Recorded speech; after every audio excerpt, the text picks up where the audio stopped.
တလွဲမလုပ်ရရင်ခိုင်ခိုင်မဟုတ်ပထမတော့ဒီလိုလာကင်းစင်ပြီးတော့မှလာမယ်ဗောအခုမှလာတဲ့ရုပ်ကိုကြည့်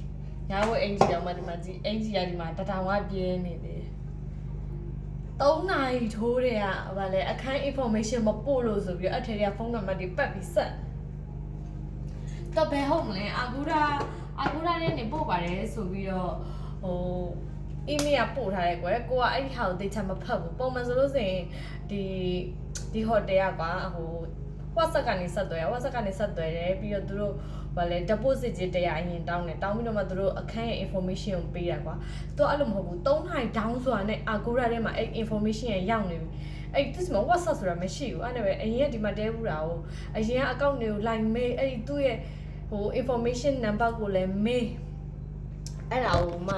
အရင်ဟာတွေကလည်းသူတို့အခန်းမဟုတ်ဘူးပေါ့ဒီကအကျယ်ကြီးပဲသူတို့အခန်းပြင်တခြားအိမ်ပိုင်ရှင်တွေလည်းရှိရပေါ့နေငါထားတာ home stay နေသူတို့ကိုသွားမေးကြည့်ဆိုတော့အဲ့ဒီအိမ်ပိုင်ရှင်ဖုန်းနံပါတ်ကမပါဘူးကွယ်အိမ်ပိုင်ရှင်ဖုန်းနံပါတ်ကမပါဘူးအဲ့တော့ Agora ကိုသွားမေးမူနာနေတာပဲအဲ့တော့ဘာဖြစ်လဲဆိုတော့နောက်ဆုံး AI ကိုမေးလိုက်တယ် AI ကိုမေးလိုက်တဲ့ခါကျမှ AI ကဒီလိုနေရာတွေမှာသွားစစ်ကြည့်တော့စစ်ကြည့်ဆိုတော့သူပြောတဲ့နေရာမှာတော့စစ်ကြည့်လိုက်တာဟုတ်တယ်3နိုင်ထိုးတယ်တော့အကောင် information ပို့သွားတယ် deposit တွေလည်းမပေးရအောင်အခန်းတူအောင်မှအဲ့ဒီ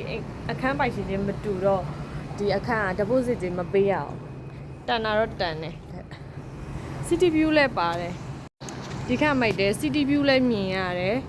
အောက်ကရေကူးကန်ကိုလည်းမြင်ရတယ်ဟိုဘက်ဒီအရင် Blobby မှာငားခဲ့တော့ Blobby မှာ city view မမြင်ရအောင်ရေကူးကန်အခန်းမမြင်ရတယ်ကွယ် Blobby မှာ2ယောက်အိတ်တောင်မှ130 138 140ပေးရတယ်ဒါကဒီမှာဒါကဒီလို queen bed 2ခုရယ်ဒီ sofa bed 1ခုရယ်ဒီ kitchen တွေရောမှ100နဲ့မှ40ပေါ့138နဲ့ပြား90ဆိုတော့100နဲ့မှ40ပဲနောက်တစ်ခုပြဿနာပါလဲဆိုတော့ဒီတော့ကဖွင့်ရတာအရန်ခတ်တယ်ဖွင့်ရအရန်ခတ်တယ်ပြီးတော့